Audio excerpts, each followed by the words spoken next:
all This is happening. incredible. And this morning we've got a slew of new polls for you, starting with the race for the White House in Arizona. Let's look there first. The latest CNN New York Times poll finds Joe Biden with a 9-point lead over President Trump. In the battleground state of Wisconsin, the latest Morning Consult poll shows Biden with a 9-point lead there as well. In Maine, where the latest CNN New York Times poll finds Biden with a commanding 17-point lead over the president, and down to North Carolina, where Biden and Trump are statistically tied, with Biden up 1 over Trump, 45-44, Joe. Yeah, man, those are North Carolina and Florida just about as tight as they could be.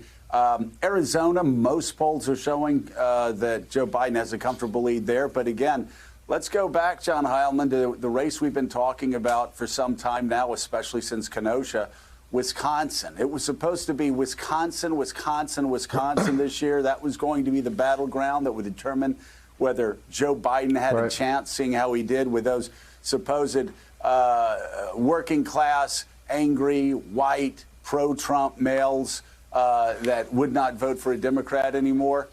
The polls certainly seem to be showing again that Wisconsin, for now, as we move towards early voting in Wisconsin, that Wisconsin seems to be one of Joe Biden's stronger, if not his strongest, swing state.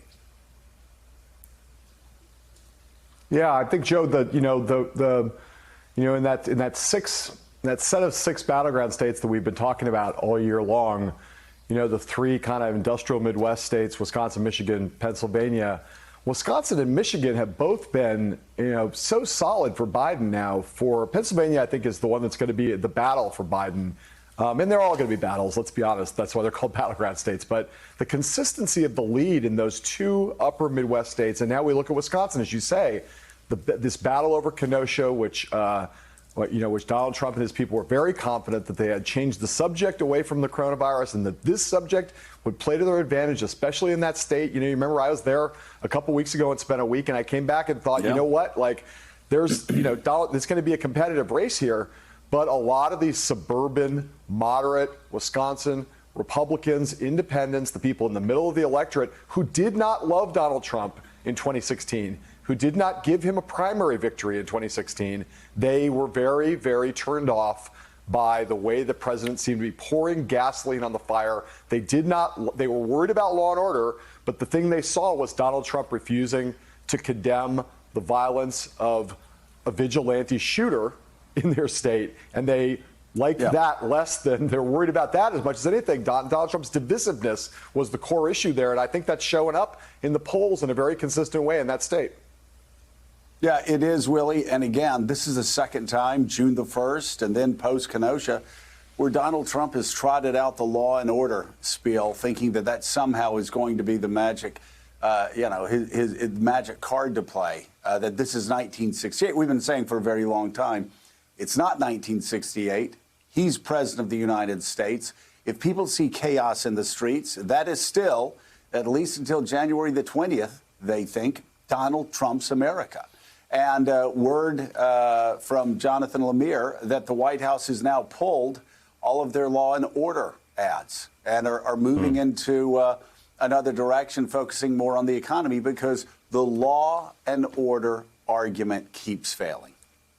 And yet he was in Wisconsin last night. Was the president still hitting on that and tweeting about it last night? But you're right. We showed a Reuters poll yesterday that showed law and order, or being, quote, tough on crime, only registered with 11% of suburban voters. So that's not, the coronavirus is going to be front and center, regardless of how the president is trying to change that subject. And Casey, if you look at that collection of polls, Arizona, Wisconsin, if you throw in Michigan and the one district in Nebraska, Steve Kornacki points out that if he wins those, if Joe Biden takes those states, he doesn't even have to flip back any of the other 2016 states that Donald Trump took. So you're looking at the election right there in the polls we just showed.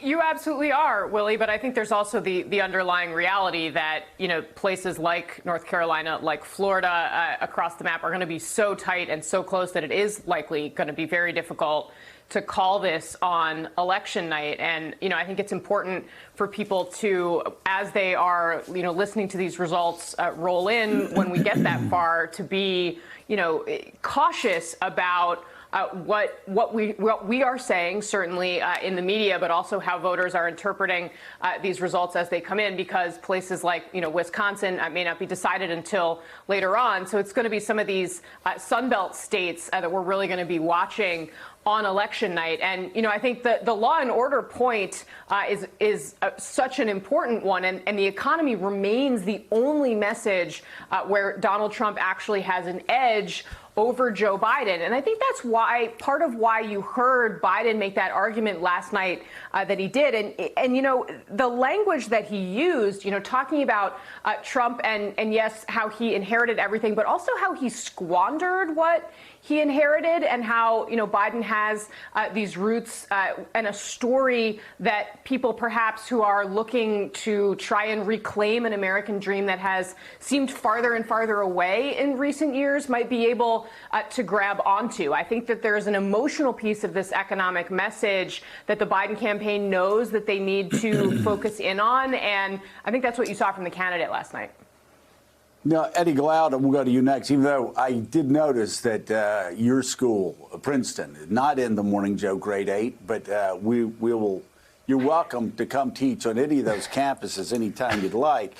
Thanks for checking out MSNBC on YouTube, and make sure you subscribe to stay up to date on the day's biggest stories. And you can click on any of the videos around us to watch more from Morning Joe and MSNBC. Thanks so much for watching.